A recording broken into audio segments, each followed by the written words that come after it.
ఎగ్జాక్ట్గా ఈరోజు మీటింగ్ ఎట్లయితే పెట్టుకున్నామో నాకు లేక్ వ్యూ మీటింగ్లు జ్ఞాపకం వస్తున్నాయి. ఆ రోజు మొట్టమొదటిసారిగా రాష్ట్ర విభజన జరిగింది. జూన్ 2వ తారీఖున 2 రాష్ట్రాలుగా విభజన జరిగింది.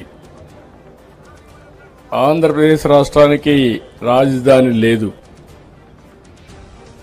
ఆ రోజు చట్టంలో పెట్టింది కూడా రాజధాని ఎక్కడ పెట్టాలనో నిర్ణయించడానికి ఒక కమిటీ వేస్తామని ఒక కమిటీ వేశారు.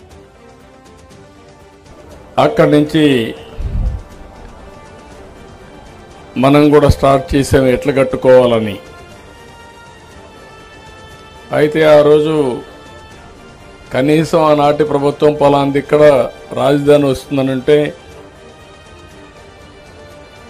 ఎట్లా కట్టాలని ఆలోచించేవాళ్ళం.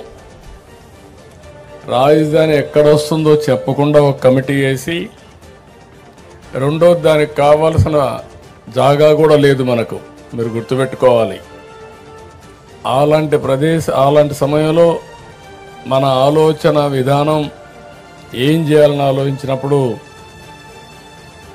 ఎవరిని అడిగినా కూడా చాలా సింపుల్గా 25 పార్లమెంట్లు ఉన్నాయి. ఒక పక్క 12, ఇంకొక పక్క 12, 13వ పార్లమెంట్ ఈ గుంటూరు. రాజధాని ఎక్కడ రావాలంటే ఇక్కడే రావాలని చెప్పాల్సింది పోయి దీనికి లేనిపోని పంచాయతీ పెట్టారు. అక్కడి నుంచి ప్రారంభమైంది.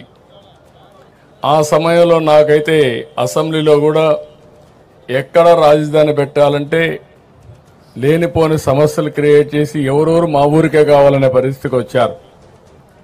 నేను ఒకటే ఆలోచించాను, ప్రతి ఒక్క ఊరికి ఇచ్చేది కాదు, ఇది రాష్ట్ర భవిష్యత్తుకు ఉపయోగపడే రాజధానిగా ఉండాలి.